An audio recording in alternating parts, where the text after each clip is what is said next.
네, 치열한 전쟁터에서 선포되는 하나님의 말씀, 조금 제목이 이렇습니다만 이 말씀 제목으로 하나님 말씀을 상고하겠습니다. 전 세계가 지금 전쟁이 끊어진 적은 없습니다. 크고 작은 전쟁이 온 세계에서 일어나고 있고요. 또 큰 전쟁이 지속될 때도 있었습니다. 세계 역사를 보면 결국은 세계 역사는 전쟁사의 기록입니다.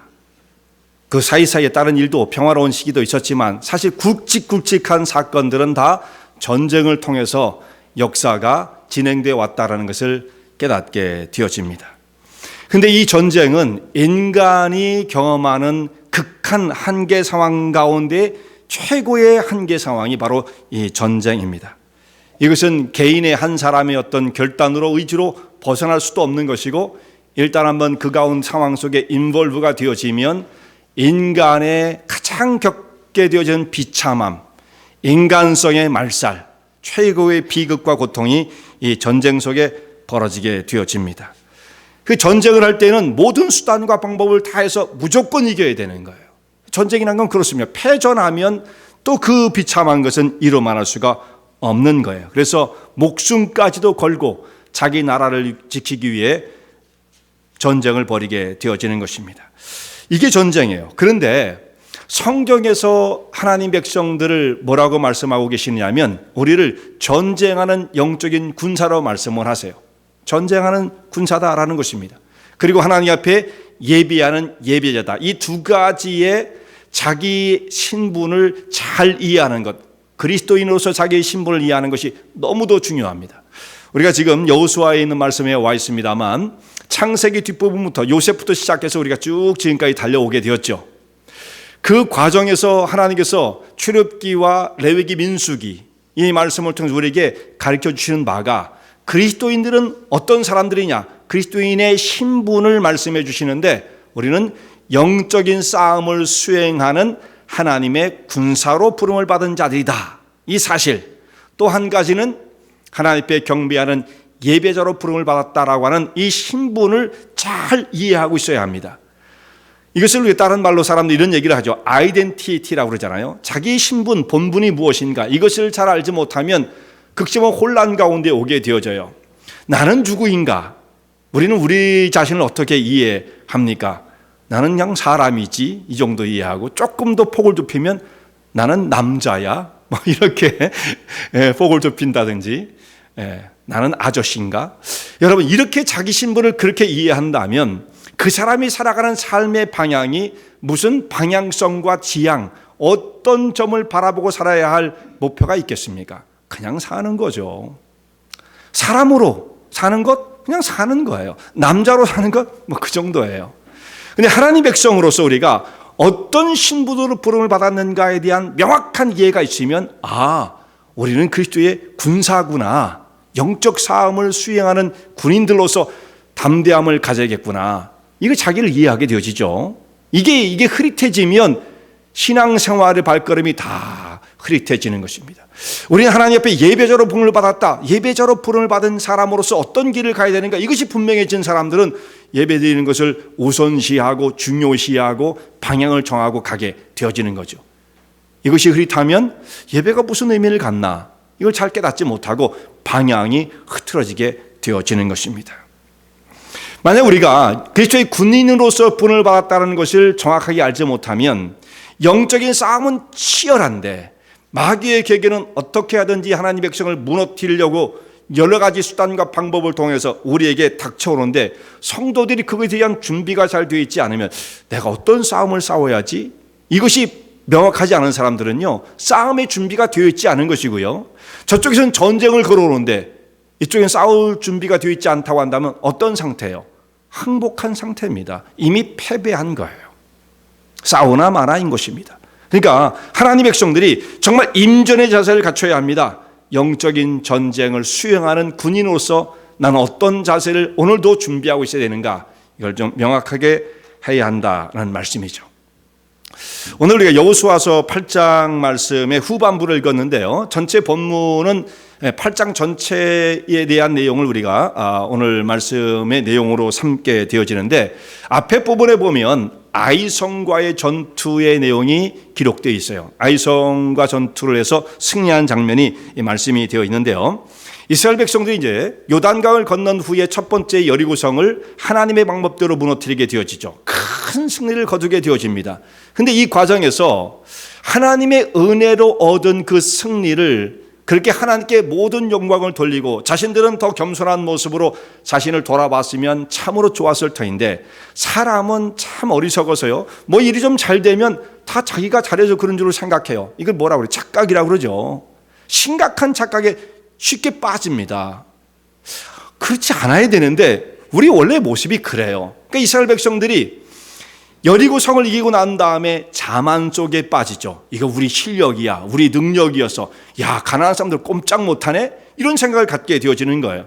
그러므로 은근히 자신의 지위가 대단히 높은 것으로 생각을 하고 교만 가운데 빠지게 되어지고 자만심을 갖게 되어지므로 그 다음 성인 아이성은 훨씬 그보다 작았음에도 불구하고 결국은 실패하게 되어집니다. 그 속에 물론 아간의 범죄가 있었는데, 아간의 범죄도 이스라엘 백성들이 품었던 교만함, 이 정도는 할 수 있는 거지, 승리자인데 뭐가 문제야, 이런 생각 속에 나온 범죄의 결과였던 것이고요.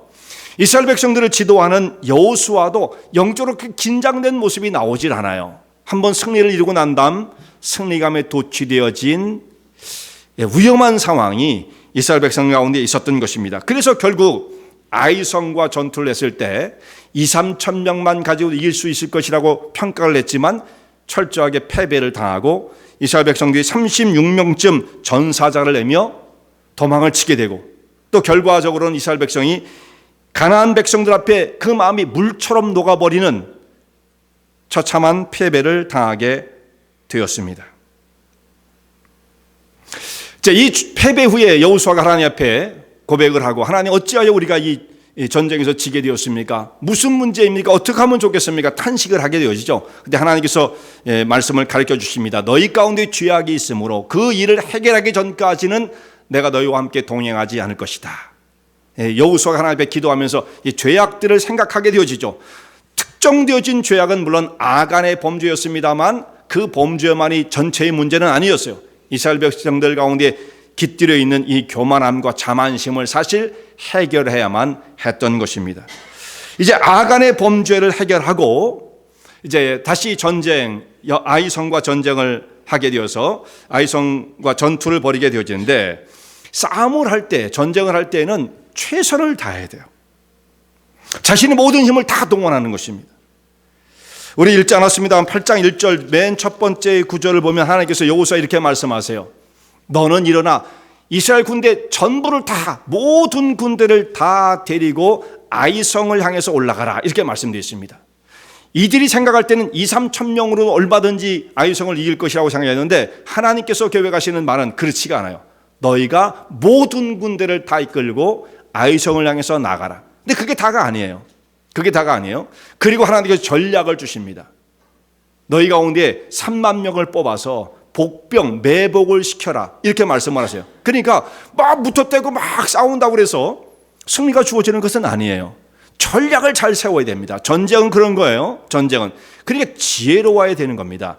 마귀와의 전쟁도, 마귀는 여러 가지 괴계와 술수를 가지고 성도들을 집어삼키기 위해서 닥쳐오는데, 성도들은 순진한 모습으로만 대처한다고 해서 이기는 건 아니에요. 우리도 지혜로워야 됩니다. 예수님께서 이렇게 말씀하셨어요. 너희가 비둘기같이 순전해야 하기는 하다마는 또한 뱀처럼 지혜로워야 한다. 이 두 가지를 다 갖춰야 됩니다. 성도들은 순진한 것만 가지면 그거 순진성으로 가지고 이길 수 있을 거라고 생각하는데, 현실은 그렇지 않습니다. 당연히 순진하고 착해야죠. 그것은 곧 좀 어리석어도 좋다는 뜻은 아니에요. 지혜로워야 됩니다. 그래서 전략을 잘 세워야 쉽게 적을 물리치게 되어지죠. 만약 그렇지 못하면 전쟁을 할 때 많은 피해자를 남기게 되어지죠. 그래서 하나님께서는 피해를 최소화하고 이 아이성을 정복하기 위해서 매복을 하고 작전까지 다 말씀해 주시는 것입니다. 그래서 여호수아가 모든 군대를 다 거느리고 아이성으로 올라가게 되어지는데, 한 모든 전쟁을 우리가 최선을 다해야 한다는 것을 우리가 여기서 깨닫게 되어지고요. 동물 중의 왕이라고 하는 사자도 토끼 한 마리를 사냥할 때, 토끼니까 이만한 버팔로를 잡을 때는 막 죽을 힘을 다하고 토끼는 살살해도 되느냐? 그렇지 않습니다. 토끼를 잡으려 해도 사력을 다해야 그걸 잡을 수가 있어요. 사자가 승리를 할 때 매번 사냥할 때 매번 사냥에 성공하는 게 아니라 사자의 사냥 성공률이 한 10% 내외라는 거예요. 아주 날렵한 그런 사자들은 한 15%, 20% 되겠죠. 그러니까 잘해봐야 20%고요. 보통이 한 10%밖에 안 된답니다. 그 10번 하면 한두 번밖에 성공을 못 지키는 거예요. 그러니까 그 성공을 하기 위해서는 사력을 다할 수밖에 없는 거죠. 최선을 다해야 됩니다. 곧 이것은 오늘 우리에게도 말씀하시는 바와 같은 것인데, 하나님의 백성으로서 부름을 받은 군사의 사역을 이룰 때 최선을 다해야 돼요. 적당히 그냥 형편대로 그냥 그 형편에 맞게끔 이런 모습으로 일단 자기 스탠스를 잡게 되어지면 거기서 오는 결과는 결코 승리할 수 없다는 말씀입니다. 세상이 그렇게 만만하지 않아요. 신앙의 장애물들이 그렇게 만만하지 않습니다. 자세를 잘 갖추고 마음의 각오를 가지고 그 싸움에 임해야만 되는 것입니다. 또 한 가지, 하나님께서 이미 이들에게 아이성을 너희 손에 붙였노라, 너희가 승리할 것이다 라고 말씀하셨어요. 승리가 보장되어진 전쟁입니다만 그럼에도 불구하고 주의 백성들은 최선을 다해야 돼요. 이게 잘못된 것은 어떤 케이스냐면, 하나님이 약속하셨으므로 무조건 될 것이다, 믿음이 대단히 좋아 보이지만 그렇게 하고 자기가 최선을 다하지 않으면 불신앙자들이요 우상숭배자들이 주로 이런 식으로 행동을 하게 되어지죠. 우상숭배가 바로 그것이에요. 여기에는 윤리성이 없어요. 우상숭배자들은 그냥 무조건 그냥 떨어지는 복을 바라는 자들입니다. 자기는 아무것도 하기 싫은 것이고요. 하나님 백성은 그렇지 않아요. 분명히 주님께서 승리를 약속하셨지만 그 약속을 믿고 최선을 다하고 그야말로 목숨을 걸고 싸움에 임해야만 전쟁에 승리할 수 있다라는 것입니다. 자, 그 말씀 그대로 이스라엘 백성들이 최선을 다해서 아이성을 정복하게 되어집니다. 자, 여리고성은 하나님의 명목대로 성이 무너지게 되었죠. 그리고 이들은 그냥 들어가서 쉽게 성을 정복했습니다만, 아이성은 치밀한 작전을 가지고 이들이 아이성을 정복하게 되었던 것입니다. 그래서 큰 승리를 거두게 되었어요. 자, 이 전쟁 후에, 이 전투 후에 전쟁이 마치자마자 바로 이어져 나오는 말씀이 오늘 8장 30절부터 이어지는 말씀이에요. 이 전쟁에서 승리를 하고 난 다음 여호수아는 이스라엘 백성들을 데리고 이 전투가 끝나자마자 방향을 완전히 다른 곳으로 잡게 되어지는데, 전 군대를 이끌고 다른 곳으로 이동하게 되어집니다. 아이성에서 북쪽을 향해서 올라가게 되어지는데, 그곳이 어디냐면 에발산을 향해서 가는 거예요. 거기에 가면 이 아이성에서부터 에발산까지, 그리고 그 주변에는 에발산이 있고 그리심산이 있습니다. 두 산이 나와요. 에발산, 그리심산. 북쪽에 있는 것이 에발산이고요. 조금 더 밑에 있는 것이 그리심산입니다. 그리고 그쪽 주변에 세겜이라고 하는 아주 오래된 그 성이 있습니다. 세겜성. 여러분들 여러 번 들어보셨을 수 있어요. 성경 읽다 보면 야곱과도 관련이 깊은 성이죠. 세겜성. 성경에 여러 번 등장을 합니다. 그 세겜성 주변에 에발산과 그리심산이 있는데, 여기는 이들이 전쟁을 지금 막 수행한 아이성에서부터 북쪽으로 한 20마일 정도 떨어진 곳입니다. 20마일이면 지금으로 말하면 차 타고 가면 몇 분 안 걸리죠. 한 10분, 한 20분 정도면 가겠죠. 20분이면 가겠죠. 하이웨이가 뚫려 있다면. 그러나 그 당시에는 여기는 완전히 산악으로 이렇게 굉장히 거친 지형입니다. 양쪽 그 전체 지형이 굉장히 산이 많고요. 그리고 길이 닦여 있는 곳이 아니므로 이스라엘 백성 200만이 다 그곳을 진행한다면 산길로, 골짜기로 여기를 헤집고 가야 되기 때문에 상당히 험한 길이에요. 근데 이스라엘 백성들은 이제 그 길을 마다하지 않고 에발산을 향해서 가게 되어집니다. 지금 한참 전쟁이 벌어졌죠. 아이성이 막 이제 함락되었어요. 그리고 난 다음 군인들은 그 다음에 후속 조치를 해야 할 일이 굉장히 바쁩니다. 무슨 일로 바쁘겠어요? 자, 승리를 했으면 일단 승리를 축하해야 할 것이고 기분이 너무 좋았겠죠. 그리고 그 성을 정복한 다음에는 여리고성과 다르게 전리품을 너희가 취해도 좋다. 전리품을 취하라고 말씀하셨으니까 전리품을 취하냐고 막 정신이 없었을 거예요. 승리감에 또 전리품을 나누는 일에 뭐 축제였겠죠. 근데 이게 다가 아니에요. 이제 정말 해야 할 것은 뭐냐면 그 다음의 전쟁은 무엇인가? 승기를 잡았을 때에 그 다음에 이 전쟁을 수행해 나가는 굉장히 중요한 거란 말이에요. 그 여세를 몰아가는 것. 그러니까 그 다음 전쟁은 어디인가? 작전을 짜야 되고 목표를 정해야 되고 군대를 어떻게 운영할 것인가. 지금 굉장히 중요한 시기입니다. 여호수아에게도 그렇고 군사들에게도 그와 같은 것입니다. 분주하게 움직여야 할 시간이에요. 뭐든지 때가 있습니다. 타이밍이 중요해요. 전쟁이라는 것은 더더욱 그렇습니다. 어떤 그 경기도 그렇잖아요. 흐름을 타지 않습니까? 그 흐름을 잘 타서 그 여세를 모는 거예요. 전쟁에서 우리는 이런 말을 하잖아요. 파죽지세라는 말을 쓰잖아요.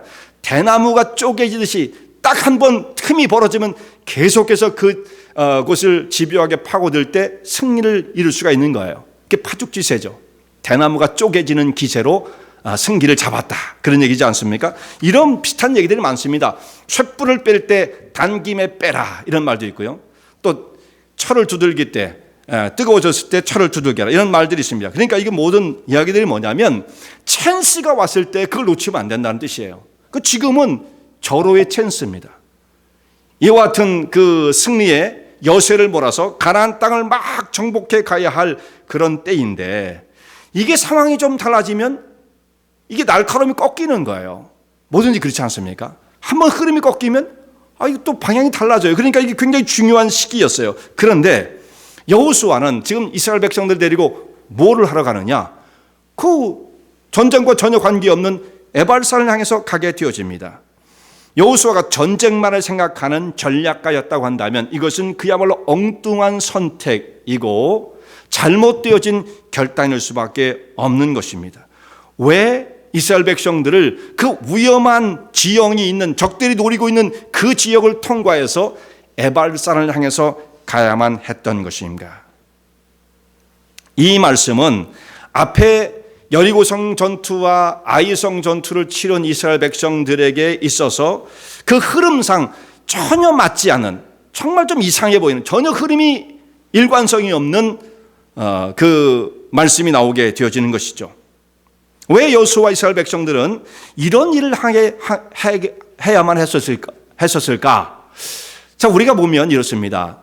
기독교인들, 그리스도인들을 옆에서 이렇게 보면 제3자 입장에서 이 여호수아의 결단, 여호수아의 행한 지금 이 그 방향을 보면 이상하다, 이거 흐름이 맞지 않아, 이런 생각을 갖게 되어지는 것처럼 기독교인들의 삶을 옆에서 이렇게 보면 안 믿는 제3자 입장에서 보면 이해가 안 가는 것이 너무나 많은 거예요. 정말 이상하다, 기독교인들은 정말 이해를 할 수가 없는 사람들이다라고 생각할 수밖에 없습니다. 왜냐하면 왜 그 바쁜데, 내일 모레 시험이고 그 바쁜데에 주일날 교회를 가느냐? 건강도 그렇게 썩 좋지 않은 사람들이 주일날 왜 교회를 가느냐? 지금 폐렴 돌아가지고 위험한데 교회에 모여서 예배를 드리면 위험하지 않을까? 여러분 그런 생각 하지 않으셨어요? 혹시 오늘 안 오신 분들은 또 그래서 안 오셨나 모르겠네요. 네, 마스크 쓰고 오시지. 모르겠어요. 그러니까 기독교인들을 보면 다른 안 믿는 사람들의 입장에서 보면 답답한 사람들이에요. 왜 그 바쁜데 꼭 그 시간에 가서 예배를 드려야 되니? 네 마음으로 섬기면 되는 거지. 이런 생각을 얼마든지 할 수가 있는 것입니다. 지금 여호수아가 하고 있는 모습이 딱 이 모양이죠. 이 모습이에요. 그 한참 중요한 시간에 모든 걸 딱 끊고 하나님 앞에 경배를 드리기 위하여, 하나님 앞에 나아가 제단을 쌓기 위하여, 하나님 명하신 바를 이루기 위하여 모든 것을 다 뒤로, 이 절묘한 타이밍에, 이 중요한 시기에 다 뒤로 것을 하고 에발산을 향해서 말씀을 지키기 위해서 나아갔던 것입니다. 그는 하나님 말씀을 따라 에발산에 가서 단을 쌓습니다. 그곳에서 여호수아는 이스라엘 백성들과 함께 하나님 앞에 번제와 화목제, 제사를 드리게 되어집니다. 이들은 제사를 드리기 위해서 이곳에 온 거예요. 아니, 전쟁하다 말고 제사를 드려요? 이 중요한 시기에 승리가 눈앞에 있는데 이제 가나안 땅을 다 정복한 후에 해도 늦지 않을 것 같은데, 그런데 하나님께서 이들에게 명하심으로 이들은 제사를 드리기 위해 에발산에 왔습니다. 그리고 번제를 드립니다. 번제는 우리가 레위기에 있는 말씀을 쭉 말씀을 상고하면서 레위기 1장에 나오는 말씀이 번제죠. 번제는 하나님 앞에 제물을 드릴 때 그 번제물을 완전히 태우는 겁니다. 번제물을 잡은 다음에 가죽을 벗기고 딱 안 태우는 거 하나 가죽이에요. 가죽. 그리고 번제물을 다 조각조각 낸 다음에 번제단에 올려놓고 완전히 불살라 드리는 것이 번제죠. 번제의 의미는 가장 중요한 그 속의 의미가 헌신의 의미가 담겨 있고요. 헌신. 나의 전부를 드린다. 그래서 향기로운 향기가 되어서 하나님께 올려지는 헌신의 의미가 있는 것이고, 또 한 가지는 그 번제에 대단히 중요한 의미가 속죄의 의미가 있어요. 속죄, 죄를 사함을 받는, 저는 이 번제물이 태워지는 그 모습처럼 하나님 앞에 사실상 흉악한 죄인의 모습입니다. 근데 그것을 고백하며 하나님의 긍휼과 죄 사함을 비는 것, 그것이 번제의 의미예요. 뒤에 속죄제가 있지만 번제도 속죄의 의미가 포함되어 있다라는 말씀이에요. 그런데 이 제단을 어디에 쌓느냐면 에발산에 쌓았어요. 그래서 세겜성 그 근처까지 올라갔다 그랬는데 거기에 에발산이 북쪽, 남쪽에 그리심산이 있어요. 이 사람들이 남쪽에서 올라갔으니까 그리심산을 통과해서 조금 더 올라가서 에발산까지 간 거죠. 뭐 거리상 큰 차이가 없습니다. 에발산이 조금 더 높습니다. 에발산에다가 제단을 쌓는데 나중에 보면 이 말씀이 나옵니다만 에발산에서는 저주를 선포하고 그리심산에서는 축복을 선포해요. 에발산, 저주가 선포되어진 그 산 앞에 제단을 쌓은 거예요. 이 번제와 화목제의 의미는 무엇을 의미하는 것인가? 여러분, 구약에 있는 모든 제사는, 그 짐승을 잡아서 드리는 그 제사는 예수님의 십자가의 의미를 거기에 덧붙여 연결을 생각하지 않으면 아무런 의미가 없는 것입니다. 그리스도의 십자가, 골고다 위에서 하나님의 아들 예수 그리스도께서 십자가 달려 고난을 받아 죽으시는 그 하나님의 사랑이 클라이막스로 드러난 그 십자가를 생각하지 않으면 구약에 있는 모든 제사는 아무런 의미가 없어요. 이게 딱 만약에 따로따로 분리해서 생각을 한다면 구약에 있는 제사가 무엇입니까? 흉측한 거죠. 왜 죄 없는 짐승들은 잡아다가 이렇게 피 흘리며 죽고 불에 태우면 그 하나님이 그 냄새를 맡고 어이구 좋다. 이게 말이 됩니까? 전혀 말이 안 되는 거예요. 근데 아직도 사실 예수님을 알지 못하는 유대교 신자들은 아직도 그 마음들 속에 있다는 것이 참 안타깝고 답답한 일이죠. 우리 성도님들도 성경 공부를 하다 보면은 질문을 하면 구약에 있는 제사가 대단한 의미를 갖고 있는 것처럼 생각할 때가 있더라고요. 구약의 제사가 의미가 생기는 건 뭐냐면 예수님의 십자가가 있기 때문에 의미가 있는 거예요. 어느 정도 의미냐? 구약의 제사는 예수님의 십자가를 바라보고 향하는 신앙 고백이 담겨 있는 모형이요 그림자인 것입니다. 그 정도의 의미만 있는 거예요.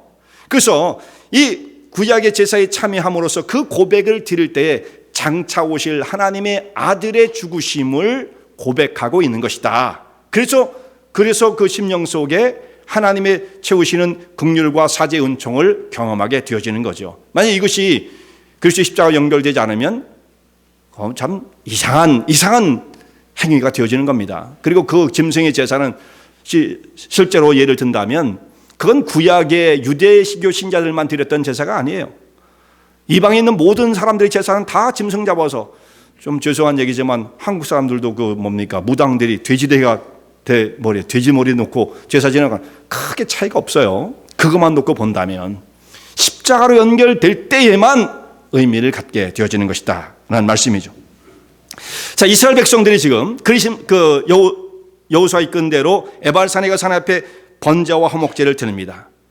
우리를 위해서 모든 저주를 다 짊어지신 하나님의 아들 그리스도를 의지하는 믿음이 그 속에 포함되어 있는 거죠. 이들은 그것을 다 몰랐어도 사실은 그림자 속에 그것이 포함되어 있었던 것입니다. 그리고 이들이 그동안 하나님 앞에 범죄했던, 교만하고 착각을 하고 또 아간의 범죄, 여호수아의 흐트러짐, 이 모든 것들을 주님 앞에 다 내려놓고 하나님의 긍휼과 은혜를 구하게 되었을 것입니다. 하나님, 우리의 교만함을 다 사해 주십시오. 우리의 착각되어진 마음을 다 사해 주십시오. 그리고 우리가 앞으로 전쟁을 수행할 때 자기의 의의가 드러나지 않게 하시고 오직 하나님께서 함께 계셔서 하나님을 의지하고 믿음으로 이 모든 싸움을 싸울 수 있도록 저희를 지켜주십시오. 이런 고백을 담아 제사에 참여하게 되었을 것입니다. 이제 제사를 마친 후에 여기에 중요한 또 한 가지 예식이 나오는데요. 에발산과 그리심산 이 두 산 사이에 골짜기가 있어요. 그 골짜기에 이스라엘 백성들을 양편으로 나누게 되어집니다. 6지파씩 두 팀으로 나누어요. 그래서 한 부분 6지파는 그리심산에 세우고 다른 지파는 에발산에 세워서 그리심산의 선자들은 축복을 선포하고 에발산의 선자들은 그 지파들은 저주를 선포하게 했는데요. 그리심산의 선자들은 어떤 지파냐면 시므온, 레위, 유다, 이사갈, 요셉, 베냐민 이 6지파가 거기에 그리심산에 서게 되어지고 에발산의 저주를 선포하기 위해서 선자들은 나머지 지파가 되어지죠. 루벤이나 다시나 아셀과 갓, 스불론, 납달리 여기가 해당이 되어지는 것이며 6지파씩 서게 되어지는데 에발산에서 저주를 선포했다라고 하면 우리는 좀 이상하게 생각돼요. 아니 축복을 선포해야지 저주를 선포하면 되나. 예수 믿는 사람이 다 축복하라고 그랬는데 왜 저주를 선포하기 위해서 거기 쓴다는 건 좀 그 역할이 좀 이상하다 이렇게 생각할 수 있잖아요. 당연히 우리가 축복을 선포해야죠. 근데 저주를 선포하는 의미는 뭐냐면 너희가 이렇게 되어지면 저주를 받을 것이다 라고 하는 말씀이고요. 그게 저주를 선포하는 거예요. 다른 게 아니에요. 멀쩡한 사람 저주를 하는 게 아니라 하나님 말씀대로 살지 않고 이러이러한 일을 범하게 되면 너희가 저주를 받을 것이요 라는 말씀이고요.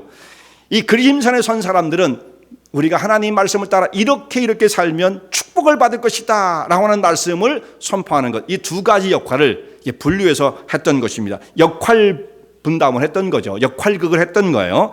그래서 이스라엘 백성들이 그 말씀 가운데 참여해서 우리가 마치 교동문을 읽으면서 말씀에 어떻게 하면 조금이라도 더 깊이 참여할 수 있을까 그런 의도를 가지고 하는 거죠. 이 마찬가지입니다. 여기에 에발산에 서고 그리심산에서 자기 역할들을 해보는 거예요. 좀 더 말씀을 밀접하게 받아들이기 위함이죠. 신명기의 말씀을 보면 여호수아가 지금 행할 이 말씀을 미리 다 말씀을 해놓으셨어요. 너희가 요단을 건너가면 에발산과 그리심산에 가서 하나님 앞에서 저주와 축복을 선포하라는 말씀이 나와요. 신명기 11장 말씀이고요. 신명기 27장과 28장에 있는 말씀 보면 너희 요단을 건너가거든 에발산과 그리심산에 서서 이러이러한 것으로 저주와 축복을 선포하라는 말씀이 아예 내용이 나옵니다. 그래서 여러분 신명기 27장 28장을 읽어보면 거기에 축복의 내용과 저주의 내용이 다 자세하게 기록되어 있어요. 이렇게 하면 축복을 받을 것이요 이러이러하면 너희가 저주를 받을 것이다 이렇게 말씀되어 있어요. 한 가지 질문을 하나 드리겠습니다. 27장 28장 신명기에 있는 말씀을 쭉 읽어보면 나중에 한번 읽어보세요. 그리고 그 안에 여러분 저주의 파트가 많겠습니까? 축복의 파트가 많겠습니까? 어떤 게 더 많을 것 같아요? 저주가 많아요? 축복이 많아요? 두 가지 같이 나왔는데 축복이 더 많기를 원하지만 축복이 더 많기를 우리의 바람상인데 저주의 내용이 훨씬 더 많습니다. 더 무시무시합니다. 그리고 이스라엘 백성이 경고하기 위함이죠. 저주의 내용이 한 4-5배가 될 거예요. 축복의 내용보다 훨씬 더 많습니다. 나중에 한번 여러분 읽어보시고 어떻게 하면 저주를 받고 어떻게 하면 축복을 받는지 신명기 27장 28장에 잘 나와 있습니다. 자, 이 말씀대로 그들이 에발산과 그리심산에서 축복과 저주를 선포하게 되어지고 그 후에 다듬지 아니한 돌을 세워서 거기에 언약의 말씀, 이 말씀을 다 기록하게 했다라고 말씀을 하고 있어요. 그래서 기록한 율법의 말씀을 모세가 준 말씀을 그 에발산의 돌비에 기록하게 되어지는데요. 그리고 그 돌을 단삼아 하나님 앞에 제사를 드렸다. 이게 사실 성경을 읽어보면 무엇이 먼저인지를 확실하게 구분하기가 좀 어려워요. 제사를 드린 다음에 축복과 저주를 선포하고 그 단을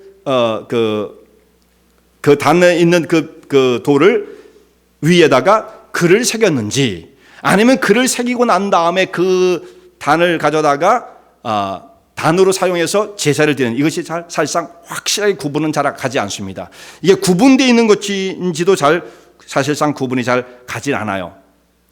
어쨌든 이 말씀의 내용은 돌에 하나님의 말씀을 새겼다라는 것과 그 돌 위에 하나님 앞에 제단을 쌓고 번제와 화목제를 드렸다는 말씀인데요. 1980년도에 지금부터 한 40년 전이죠. 그 이스라엘 사람인 그 아담 저텔이라고 하는 교수가 있는데요. 이분이 얼마 전에 돌아가셨더라고요. 제가 리서치를 이렇게 인터넷 찾아보니까 아담 저텔이라는 사람인데 저가 Z로 나갑니다. 저텔. 이분이 고고학 교수인데요. 그 팀과 함께 더불어서 이 에발산에서 고고학 발굴을 하게 되어집니다. 그래서 그분이 거기에서 한 제단을 큰 돌을 발견해내는데 그 돌과 그 주변에 짐승의 뼈를 가지고 뼈들은 남아있잖아요. 그걸 가지고 하나님 앞에 제사를 드린 흔적들이 남아있더라는 거예요. 그래서 그 연대를 측정을 해보니까 여호수아 시대에 여호수아가 활동했던 시대와 거의 일치하는 거예요. 탄소 측정으로 이렇게 측정을 하면 그 어느 정도 연대가 뭐 1년까지 나오진 않지만 어느 정도 50년, 100년 정도 이렇게 그 아웃라인이 나오지 않습니까? 그래서 그 연대 측정을 해보니까 여호수아의 시대와 거의 일치했다라는 것입니다. 그래서 이 아담이라는 이 교수는요, 원래가 무신론자예요. 여러분, 신학교 교수들 중에 이 사람은 신학교 교수는 아니라 할지라도 고고학 교수인데 신학교 교수들 중에서도 말이 안 되는 거지만 무신론자들이 있습니다. 답답한 현실이죠. 답답한 현실. 이게 오늘날에 뭐 다 그렇다는 뜻은 아니고요. 그런 사람이 있다는 거예요. 그런 사람이 무신론자예요. 무신론자. 이 사람이 고고학 발굴을 하다가 이 돌을 발견하고 난 다음에 생각이 바뀐 거예요. 야, 여호수아에 있는 말씀이 하나의 그냥 사람들의 이야기, 꾸며낸 이야기인 줄 알았는데 이게 철저한 역사를 기초로 해서 기록된 말씀이라는 것을 그가 시인하지 않을 수가 없는 거예요. 그걸 발견하고 나서 그 사람이 하나님을 경외하는 신앙을 고백하게 되었다. 이런 기록이 있어요. 이 사람이 거기서 한 8년 정도 에발산에서만 그 고고학 발굴을 하게 되어지는데 이 돌을 발견하고 사람의 영혼이 바뀌는 그런 일이 일어나게 되었던 것입니다. 하나님 말씀은 역사적 근거를 다 가지고 있어요. 특별히 그것은 고고학적으로 정말 이스라엘 땅에 묻혀져 있는 그 역사가 그것을 다 증명해내고 있는 것입니다. 이 사람이 그 과정을 통해서 하나님을 시인하고 고백하는 일이 일어나게 되었던 것이죠. 자, 오늘 이 말씀을 우리의 삶 속에 적용하고자 합니다. 지금 가장 바쁜 삶의 자리에서 하나님을 경배해야 한다라는 것이에요. 이스라엘 백성들은 하나님 말씀을 따라 그대로 행했습니다. 이 일이 정말 쉬운 것이 아니에요. 전쟁을 하다가 그 한복판에서 치열한 그 전투가 벌어지는 그 현장에서 살며시 빠져나와서 하나님을 경배하는 그 일을 위해서 그 험난한 그 길을 다 통과하여 에발산 그리심산을 찾아갔던 이스라엘 백성들, 이 일은 결코 쉬운 일이 아니었다는 말씀입니다. 적들이 그들을 호시탐탐 노리고 있고 틈을 보고 있고 공격해 올지 모르는 그 위험한 길을 유유히 걸어서 200만의 사람이 이동했다는 것, 이거 보통 일이 아니라는 말씀입니다. 왜 그러냐면 하나님 앞에 이들이 그 모든 길을 다 뒤로 하고 에발산 그리심산을 갈 수밖에 없었던 것은 하나님의 말씀대로 행하고 하나님을 섬기는 일보다 더 중요하고 더 긴급한 것은 없기 때문이에요. 자, 이스라엘 백성이 지금 전쟁을 이기는 것, 가나안 땅을 차지하는 것, 빨리 전쟁을 끝내는 것, 이거보다 더 중요한 것은 없어 보이지 않습니까? 이게 굉장히 중요한 문제잖아요. 죽고 사는 문제 아닙니까? 이걸 빨리 끝내야 되는 거예요. 그런데 하나님께서는 뭐라고 말씀하세요? 그거보다 더 중요한 게 있다. 그거보다 더 중대하고 긴급한 것이 있다. 그것은 하나님을 섬기는 거야. 이렇게 말씀하시는 거예요. 놀라운 메시지죠. 우리는 그렇게 보이지 않아요. 우리는 그렇게 보이지 않아요. 일이 잘 진행되고 있을 때 그 여세를 몰아서 지금 하나님 이걸 끝내야 됩니다. 이런 마음을 갖게 되어져요. 지금 우리의 상황 속에 아주 바쁘고 복잡한 일들이 얼마든지 있을 수가 있죠. 직장 문제로 바쁘고요, 사회 문제로 바쁘고요, 애들 키우는 문제로 바쁘고요, 건강상의 문제도 바쁘고요, 우한 폐렴까지 돌아가지고 더 마음이 위축되고 많아요. 이런 여러 가지 상황, 그 속에서 이런 일들이 좀 끝나면 하나님, 이것이 좀 수그러지면, 제가 좀 삶에 여유가 생기면 그때 하나님을 안 섬기겠다는 것이 아니라 그때 지금 못했던 것까지 합해서 더 몇 배로 하나님 앞에 충성을 하겠습니다. 이렇게 고백할 수 있습니다. 그런데 하나님께서는 뭐라고 말씀하세요? 아니야. 나중은 나중 문제고 지금 해. 지금 해야 돼. 라고 말씀하시는 거예요.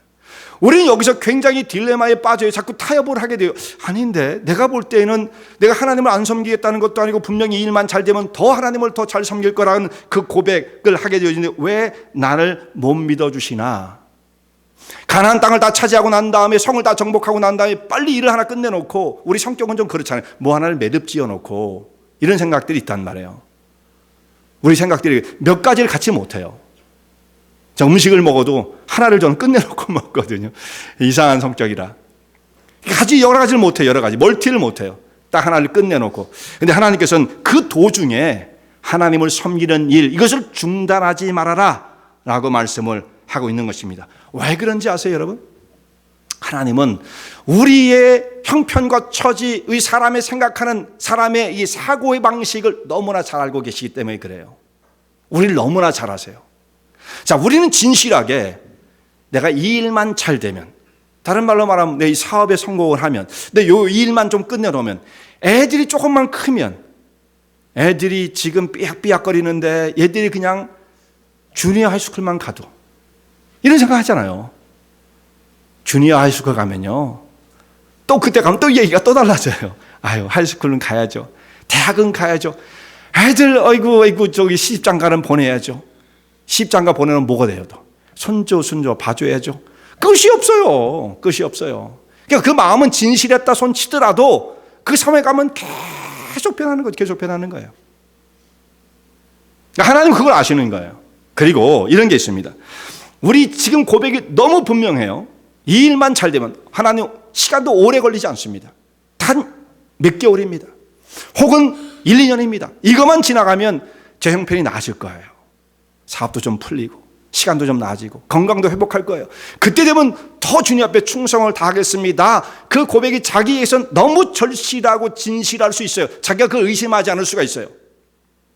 근데 그 상태로 2년, 1년, 2년 지나서 정말 자기가 원하는 상태가 되었을 때 어떤 상황이 벌어지는지 아십니까? 그렇게 되어지면 자기의 마음이 변해 있어요. 세상에 있는 것이 이미 들어와서 자기를 장악하고 있는 것입니다.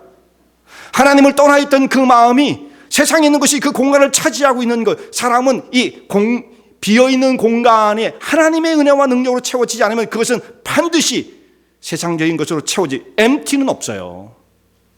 그 공간 하나님이 차지하지 못하시면 세상에 있는 세력이 들어와서 우리를 붙잡고 주인 역할을 하려고 그러는 것입니다. 그러니까 자기의 고백은 분명히 진실했지만 그때가 되었을 때에 자기 마음이 예전 같지 않다는 것을 발견하게 되어져요.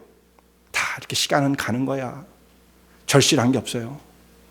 마음이 흐려졌어요. 주님을 향해서 뜨거운 그 과거의 고백을 가질 수가 없어요. 옆에 보니까 다 사람들이 이렇게 사네 뭐. 그때 내가 왜 그런 생각을 했을까? 이런 모습으로 자기가 변화될 수밖에 없다는 것입니다. 하나님께서 우리에게 지금 그 바쁘고 중요한 가운데서도 모든 것을 다 내려놓고 예배의 자리로 약속을 다시 한번 확인하는 그 자리로 우리를 부르시는 이유는 하나님을 섬기는 것보다 더 우선되어지는 것은 없다라는 것입니다. 이것이 지금 밀리게 되어지면 나중에 회복이 불가능해요. 안 되는 것입니다. 이걸 하나님이 아시는 거예요. 결국 나중에 모든 마음이 둔해지고 변질되어진 자신의 모습을 보면서 어떻게 이렇게 됐을까? 과거에 어떻게 이렇게 됐을까가 아니죠. 내가 과거에 왜 이렇게 열심히 했지? 그때 내가 왜 그랬지? 이런 상태가 되어버리고 마는 것이죠. 하나님께서 우리에게 요구하시는 것이 무엇입니까? 정말 우리에게 바라시는 게 뭐예요? 하나님 백성으로서 하나님께서 우리에게 바라시는 것이 어떻게 되었으면 내가 좋겠다. 하나님의 자녀들이 이 땅에서 다 성공을 하고 위대하게 되어지고 모든 일을 잘하고 돈도 많이 벌고 이것을 하나님이 정말 좋아하시는가? 그렇게 됐을 때 나쁠 거예요 없죠. 그러나 하나님의 목표가 그건 아니라는 것은 분명한 사실입니다. 그런데 엉뚱하게 신앙의 목표를 그렇게 세우는 사람들이 있어요. 그걸 막 가르쳐요. 하나님도 우리가 부자 되길 원합니다. 이런 엉뚱한 소리를 합니다. 절대 그런 거 없습니다. 하나님이 정말 기뻐하시는 것은 하나님이 참다운 백성으로서 주님을 섬기는 자들이 되어 선한 청지기로서 주어진 그 역할을 잘 감당하는 것, 그것이 하나님이 기뻐하시는 바지. 성공하는 걸 원해요? 하나님 다 모른다고 다 등 돌리고 돌아설 사람들인데 그런 거 아니에요. 그런데 선한 청지기와 같이 하나님을 충성을 하면 그가 품었던 것보다 더 위대한 역사를 이룰 수가 있는 거죠. 그 하나님의 은총 가운데 허락하심 속에서 이루어져야지 인간적인 욕심을 막 붙잡고 휘두르면서, 그건요 신앙이 아니에요. 그게 바로 뭐예요? 우상 숭배다라는 것입니다. 신앙생활 한다고 하면서 교회 다니는 우상 숭배자들이 얼마나 많아요. 뭐 이런 말하는 사람들은 별로 없는 것 같아요. 근데 제 눈으로 볼 때는 현대의 그리스도인들은 엄청난 비례로 우상 숭배자들이 많은 거예요. 하나님께서 이스라엘 백성에게 나 외에 다른 신을 두지 말아라, 어떤 것으로 형상을 만들어 하나님을 비유하는 모습으로 형상을 만들지 말아라, 이것을 이스라엘 백성에게 주신 이유가 뭡니까? 누구나 빠질 수 있기 때문이에요. 누구나 빠질 수 있기 때문에, 누구나 우상 숭배자가 순간적으로 둔갑할 수 있기 때문에요. 사실상 이 위험이 가장 큰 거예요. 사실 살인하지 말아라, 뭐 도둑질하지 말아라, 간음하지 말아라, 이게 중대한 계명이 아닙니다. 지키기 어려운 것이 사실 쉽게 유혹을 받고 떨어지는 것이 제10계명의 1계명, 2계명일 수가 있다는 말씀이죠. 중요한 것은 여기에서 헌신이 안 이루어지면 나중은 없어요. Here and now, 지금 여기에서 하나님을 향한 헌신이 이루어지지 않으면 나중은 없어요. 없어요, 그런 사람들. 절대로 그런 일은 벌어지지 않습니다. 여기서 못하는데 어디 가서 합니까? 그 다 핑계예요. 그러니까 하나님이 이걸 너무나 잘 아시는 거예요. 지금 여기서 하지 않는 사람들은 내가 다 겪어봤지 나중에도 안 하더라. 하나님의 말씀이죠. 우리의 속성을 송두리째 파악하고 계신 하나님께서 이걸 모르시겠습니까? 우리는 항상 핑계를 대죠. 아유, 조금만 여건이 좋아지면, 조금만 여유가 생기면, 조금만 건강을 회복하면, 조금만 시간이 생기면, 애들 대학 가면 맨 이러고 연기하고 결국은 거짓으로 우리의 인생이 점철되고 마는 거예요. 시간을 다 놓치고 마는 것입니다. 지금 여기에서 하나님을 향한 헌신이 없다고 한다면 주님을 향한 헌신은 평생 이루어질 수가 없어요. 자, 우리는 충분히 이유가 된다고 생각합니다. 정말 바빠요. 너무 바빠, 너무 피곤해. 그리고 막 그냥 몸이 지쳐서 어떻게 할 수가 없어요. 그렇죠? 프레셔가 많아요. 그래서 이 폭풍은 좀 피해가야 되지 않겠습니까, 하나님? 이 여건 속에서 내가 하나님 안 섬기겠다는 게 아니라 이때만 조금 면하고 좀 지나가면, 폭풍우가 지나가면 숨을 돌린 후에 하나님을 섬기겠습니다 라고 고백할 수 있는 그것이 진실일 수는 있어요. 그것조차 거짓이다라 말하진 않아요. 그런데 여러분, 이 생각을 하셔야 됩니다. 그러면 오늘날 하나님의 나라와 영광을 위해서 헌신하는 사람들은 다 시간이 남는 사람들이고 폭풍우는 한 번도 겪어보지 않은 사람들인가? 그렇지 않다는 거예요. 그 사람들의 인생 속에는 폭풍우가 없다는 말인가? 피곤한 것이 없다는 말인가? 그렇지 않다는 것입니다. 피곤하고 지치고 다 그런 거, 이 땅의 삶이란 육체를 가지고 무덤 속에 가기 전까지는 우리 삶은 프레셔가 많아요. 고통이 많은 거예요. 살아있는 것이 다 그런 거 아니겠습니까? 언제 편안한 시절은 무덤에 가야 됩니다. 그 전까지 우리 인생은 프레셔와 시달림 속에 살 수밖에 없는 것이 우리의 삶의 모습이에요. 그러나 그 속에서 우리 시간의 그 중요한 부분들을 선택하여 전쟁을 정말 그 종결짓지도 않은 채 거기서 일단 멈추고 시간을 내요. 이스라엘 백성 200만이 행군을 하여 그 좁은 산길을 통과해서 하나님을 경배하기 위해서 갔다. 하나님 앞에 나아가는 것, 가장 우리 삶의 중요한 그 부분을 정말 그 중심을 뚝 잘라서 주님 앞에 드리는 거예요. 하나님 앞에 드린다 하면서 헌신한다. 헌신이 뭡니까? 나도 필요 없는 거, 나한테도 필요 없는 거, 시간 너무 남아요. 할 게 없어요 지금. 그래도 하나님은 안 섬기죠. 그런 거예요. 지금 여기서 못하면 나중에 시간이 너무너무 남고 지루해 죽겠는데도 하나님 앞에 나오긴 싫은 거예요. 그게 우리 현실인 겁니다.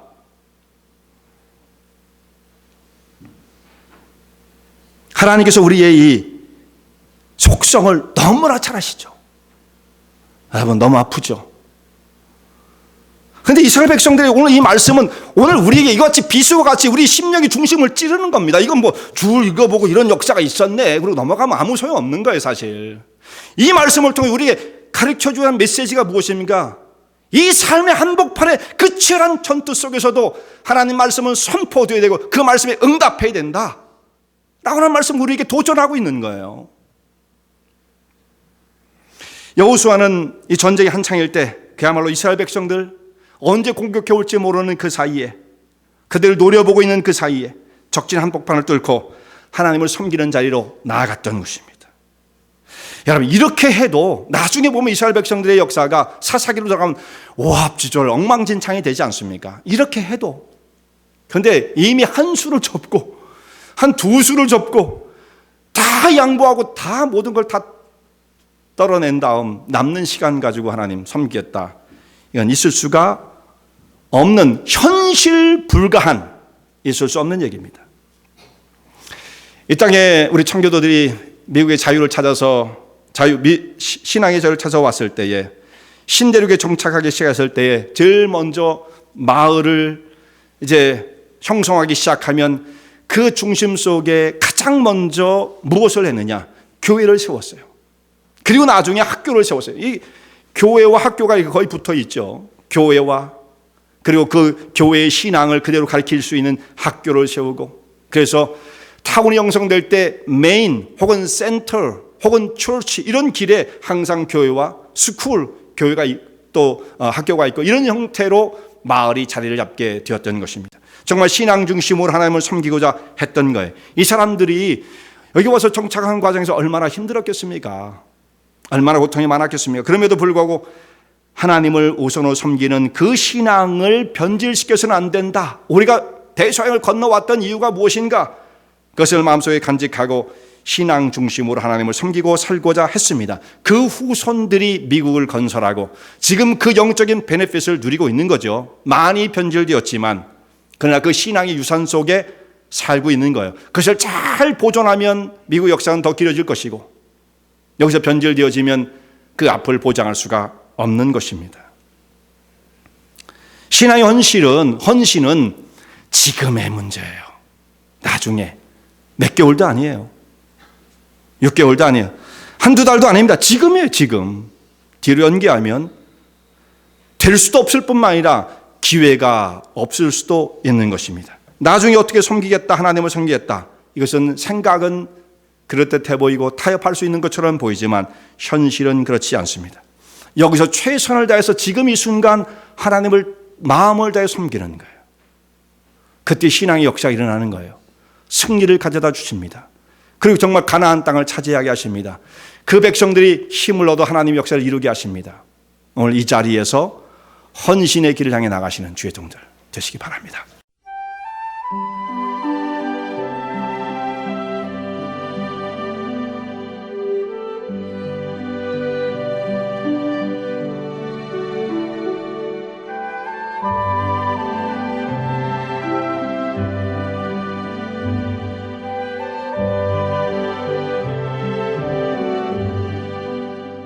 은혜와 진리 장로교회를 소개합니다. 저희 교회는 15년 전에 시카고에 복음의 바람이 불게 하라는 하나님께서 주신 소명을 가지고 창립되었습니다. 어지러운 시대에 복음의 빛마저 퇴색되어가는 혼란한 때에 저희 은혜와 진리교회는 오직 하나님의 진리의 말씀을 온전하게 전파하고 복음의 능력 위에 생명력 넘치는 교회를 세워 1세와 2세, 앞으로 또 그 다음 세대가 함께하여 하나님의 나라를 세우는 일에 쓰임받고자 합니다. 영혼의 갈증과 무기력함으로 고통받는 분들을 생명의 세계로 초대합니다.